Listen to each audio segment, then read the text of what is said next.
तुम्हाला जर आगीगोळ्यांसारखी अशी मोठी मऊ लुसलुशीत अशी तांदळाची भाकरी बनवायची असेल तर नक्कीच अशा प्रकारे बनवून पहा.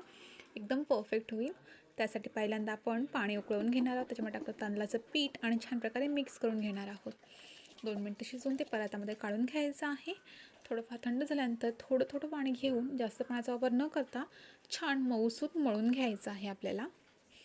पाहू शकता अशा प्रकारे मळून घ्यायचं आहे. त्यानंतर छोट्या पिठाचा गोळा घेऊन ते देखील आणखी 2-3 मिनटांसाठी मळून घेऊन छान गोळ करून अशा प्रकारे आपल्याला त्याची भाकरीसाठी तयारी करायची आहे.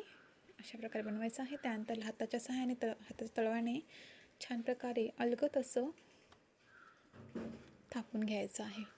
थोडं थोडं मध्ये पाणी लावायचं आहे आणि नंतर ते अर्ध झाल्यानंतर त्याच्यावर पोटं उठवून छान प्रकारे गोळ करून घ्यायचा आहे. तुम्ही पाहू शकता अशा प्रकारे आपली भाकरी रेडी झाली आहे बनवून. त्यानंतर ठेवणार गॅसवर तवा छान गरम झाल्यानंतर त्याच्यामध्ये टाकणार आहोत बोटं उठवल्या साईडनं भाकरी. 2-3 मिनटानंतरला ती पलटून घ्यायची आहे आणि आणखी 3-4 मिनटांसाठी अशी शिजवत ठेवायची आहे पलटून. त्यानंतर ती पलटी करायची आहे. तुम्ही पाहू शकता खूप छान भाकरी फुगली आहे, अगदी टम्म अशी. आणि इथे रेडी आहे आपली मऊ लुसलुशीत अशी तांदळाची भाकरी. नक्की अशा प्रकारे बनवून पहा, तुम्हाला खूप आवडेल. Bye bye.